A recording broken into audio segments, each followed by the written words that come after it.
dalam politik.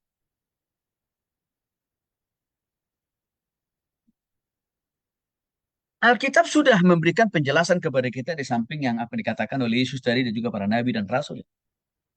Tapi kan saya ulangi lagi. Alkitab mengajarkan kepada kita khususnya dalam Roma pasal 13, ya. Nanti Bapak Ibu silahkan baca sendiri Alkitabnya ya. Tapi intinya Roma pasal 13 itu Bapak Ibu mengajarkan kepada kita, ya, khususnya ya 1 sampai 2. Tiap-tiap orang harus takluk kepada pemerintah yang di atasnya. Sebab tidak ada pemerintah yang tidak berasal dari Allah dan pemerintah-pemerintah yang ada ditetapkan oleh Allah. Sebab itu barang siapa melawan pemerintah yang melawan ketetapan Allah dan siapa yang melakukannya akan mendatangkan hukum atas dirinya. Ayat ini mau menjelaskan, menegaskan kepada kita, saudara yang dikasihi oleh Yesus Kristus, bahwa pemerintah adalah lembaga yang disetujui, bahkan ditetapkan, direstui oleh Tuhan untuk menaungi kita, untuk memayungi kita.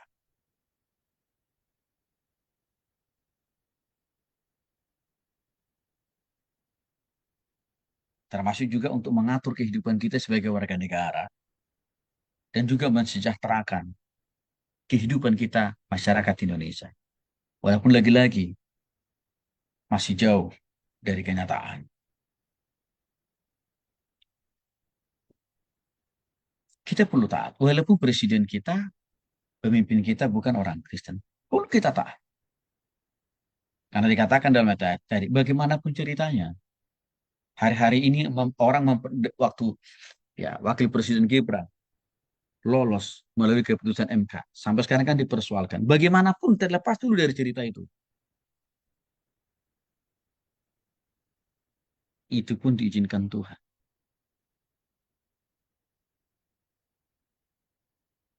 Walaupun ada politik, ada sandiwara politik di balik itu kan gitu. Itu pun diizinkan Tuhan juga dia jadi wapres dan Prabowo jadi presiden. Diizinkan Tuhan juga. Karena kalau nggak diizinkan Tuhan Bapak Ibu, coba kita bayangin, nggak mungkin hampir lebih dari 70% memilih dia. Bahkan sebagian dari kita mungkin milih dia kan gitu. Karena kalau Tuhan tidak menginginkan, tidak merestui mereka jadi presiden dan wapres kita, nggak sulit bagi Tuhan untuk memenangkan capres dan wapres lain. Amin sama Imin, Anies sama Imin kan, Amin kan gitu. Anies Imin, ataupun juga Ganjar sama dengan Mahfud kan gitu. Tapi Tuhan bilang enggak, ini lebih baik. Walaupun sampai sekarang ini belum terlalu kelihatan dampak kebaikan presiden kita sekarang dan wakilnya kepada kita kan gitu. Belum. Tapi ayat ini juga mengatakan, ya, jangan lawan pemerintah melalui ketetapan. Ketetapan itu artinya aturan Bapak Ibu ya, atau hukum-hukum yang mereka buat. Kecuali kalau ada peraturan pemerintah yang melarang kita mendirikan gereja atau beribadah, itu kita lawan itu.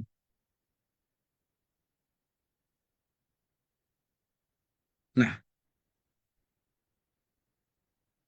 itulah Bapak Ibu dikasih oleh Tuhan Yesus Kristus. Pemerintah berhak menjatuhkan hukum lewat aparat hukum tentunya.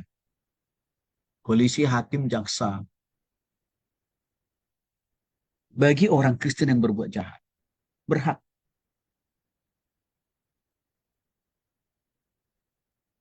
Pemerintah menjatuhkan hukuman bagi orang Kristen yang berbuat jahat. Tapi kalau kita tidak berbuat jahat, nggak usah takut terhadap pemerintah.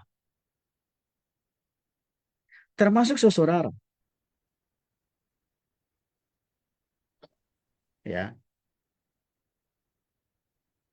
Dalam ayat 4, masih Roma pasal 13. Karena pemerintah adalah hamba Allah. Artinya pemerintah itu adalah perpanjangan tangan Tuhan. Pelayannya Tuhan sebenarnya. Tetapi jika engkau berbuat jahat, takutlah akan dia karena tidak percuma pemerintah menyandang pedang. Pemerintah adalah hamba Allah atau perpanjangan tangan Tuhan untuk membalaskan murka Allah atas mereka yang berbuat jahat. Apa artinya di sini, saudara? Hukuman mati. Kalau kita mati, ayat 4 ini. Roma pasal 13 ayat 4. Di sana dikatakan, tidak percuma pemerintah menyandang pedang. Apa maksudnya? Tidak percuma pemerintah menyandang pedang. Tuhan juga memfasilitasi. Tuhan juga mengizinkan pemerintah itu membuat hukum, menjatuhkan hukum, termasuk memperlakukan hukuman mati terhadap orang Kristen yang melakukan kejahatan di luar daripada yang umum.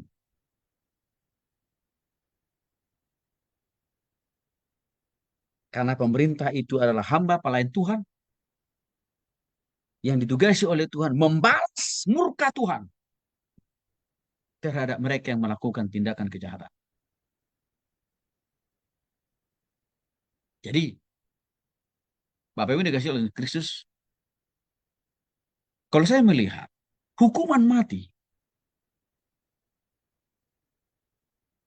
sangat relevan, sangat tepat, bahkan alkitabiah untuk diterapkan di Indonesia.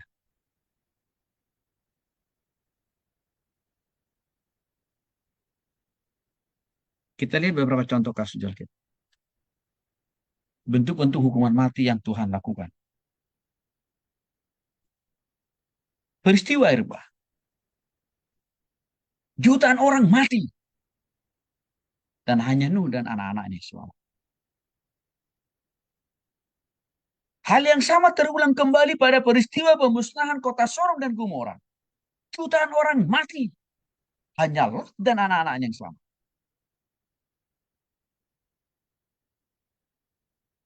Berbagai peristiwa bencana alam yang terjadi di Republik ini. Banjir, gempa, longsor. Pandemi COVID-19. Itu bagian daripada hukuman Tuhan. Ada siapa? Hukuman mati kan Bapak Ibu itu. Yang masih terus berlaku sampai hari ini.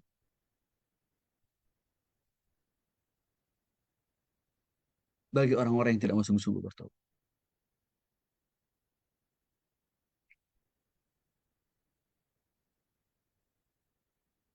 Kalau kita tarik tadi contoh-contoh tadi ke Roma pasal 13. Maka dengan demikian, kau memperlakukan hukuman mati. Maka saya sih melihat ya, negara kita ini susah bersih dari yang namanya korupsi. Susah. Kalau tidak ada hukum yang tegas. Itu hukuman mati.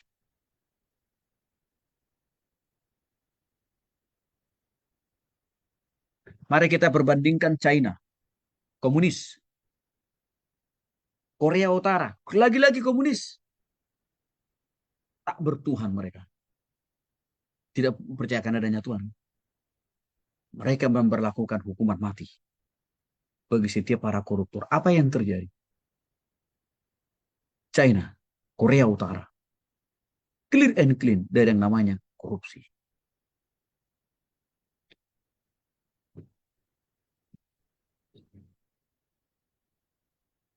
Nah, di negara kita ini ngakunya punya Tuhan dan wajib punya agama. Tapi memberlakukan firman Tuhan tidak berani. Padahal sila pertama, butir pertama Pancasila negara berdasarkan ketuhanan yang Maha Esa.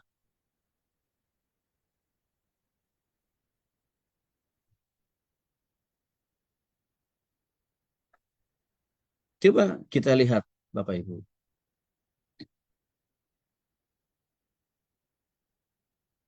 Dulu penegak hukum itu polisi dan jaksa. Korupsi nggak makin turun. Maka dibentuk lagi lembaga baru yang namanya KPK. Apakah korupsi Indonesia turun? Enggak juga.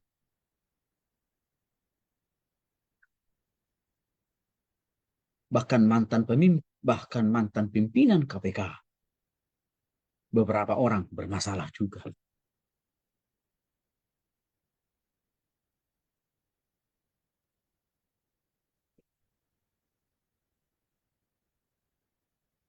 Jadi kalau negara ini tidak mau melakukan firman Tuhan, yaitu lakukan hukuman mati, maka Tuhan akan melakukan langsung hukuman mati dengan cara Tuhan sendiri.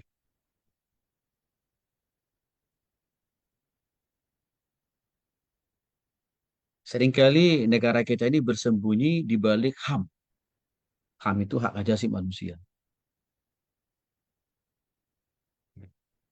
Kan itu yang sering dipakai untuk melarang hukuman mati. Wah, masa hak asasi orang, hak hidup orang kita ambil? Loh, pertanyaannya begini, pajak kita yang dikorup itu, apakah itu bukan bagian daripada pelanggaran HAM? Iya dong, harusnya. Dari semua pajak yang kita setor kepada pemerintah, dikembalikan ke kita dong. Bangun jalan, bayar BPJS, masuk tol nggak usah bayar, kan kira-kira begitu Bapak Ibu. Begitu. Artinya apa? Itu pelanggaran HAM. Dan lebih banyak yang dilanggar hak asasinya daripada hukum mati satu orang koruptor misalkan. Yang diambil.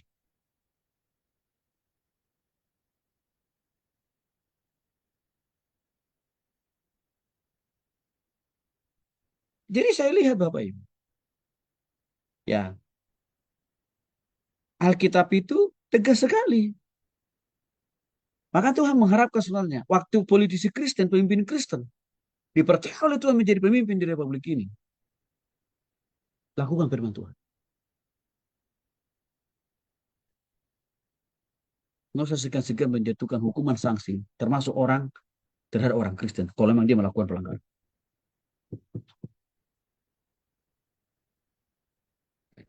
Orang Kristen dipanggil untuk jadi garam dan terang. Matius pasal 5 ayat 13 Bapak Ibu. Artinya, semua politisi Kristen harus jadi berkat bagi semua orang. Jangan jadi batu sandungan. Seperti para koruptor.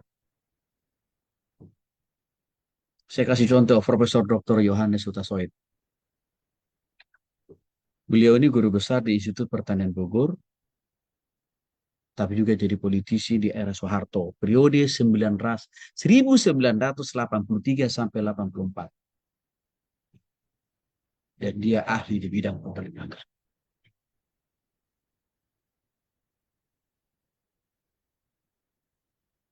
Kita rindu sebenarnya makin lebih banyak pejabat-pejabat Kristen, politisi-politisi Kristen yang sungguh-sungguh betul jadi berkat. Jadi garam dan terang.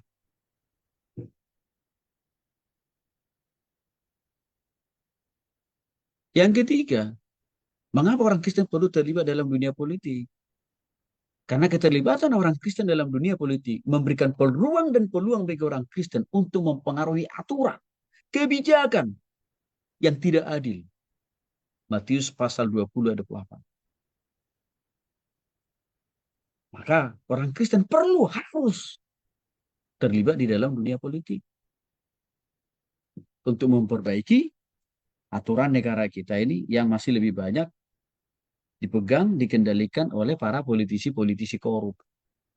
Jadi kalau kita orang Kristen menjauhkan diri dari namanya politik, bahkan melarang orang Kristen terjun dalam dunia politik, soalnya kita sedang memberikan ruang sebesar-besarnya kepada para koruptor untuk merusak negara kita dan bahkan juga untuk memakan pajak kita dengan seenaknya.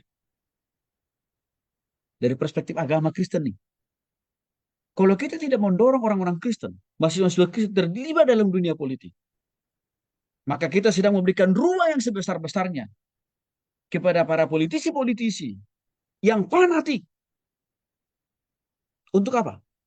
Mengeluarkan undang-undang, melarang kita beribadah, melarang kita bangun gereja. Maka sejak tahun 2000 sampai sekarang Bapak Ibu, mahasiswa-mahasiswa saya dari kampus-kampus umum, saya dorong betul mereka. Ayo masuk dalam dunia politik. Saya selalu dorong.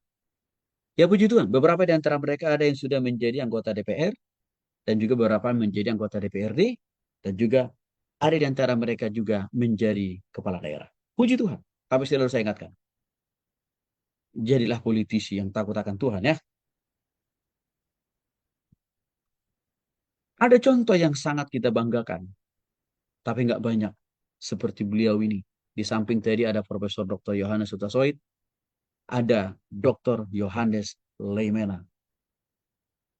Beliau ini dokter, juga politisi, bahkan dinobatkan menjadi pahlawan nasional. Orang Kristen Protestan dari Sulawesi, Manado sana. Dia adalah menteri paling lama dipakai oleh Soekarno. 20 tahun dia menjadi menteri. Berarti 4 periode Bapak Ibu. Satu periode kan 5 tahun. 20 tahun dia jadi menteri di era Soekarno. 20 tahun. Di samping itu dia juga menjadi anggota DPR dan ketua Partai Kristen Indonesia atau Perkindo tahun 1950 dan 1961. Dia ini salah satu yang menentang pemberlakuan butir pertama dari Pancasila, negara kita berdasarkan syariat Islam. Dia tentang habis-habisan. Bahkan dia ancam Soekarno dan juga Muhammad Hatta.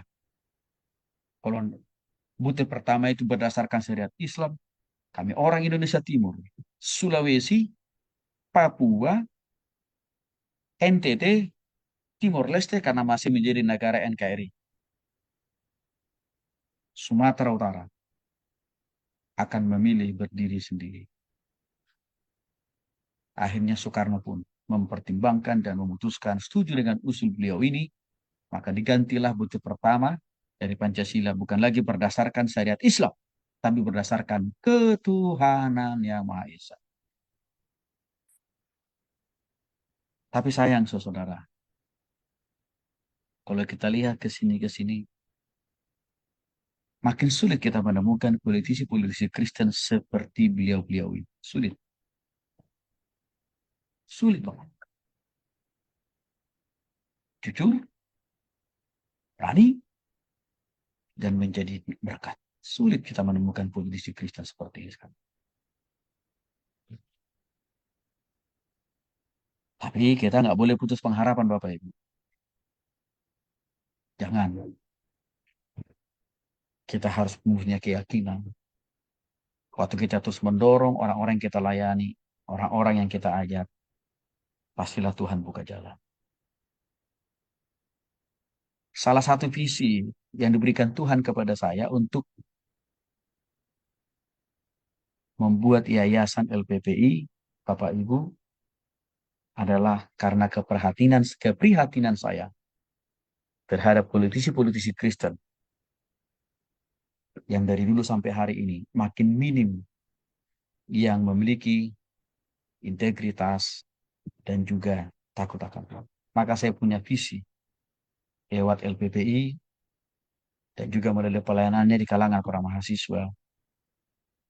Satu saat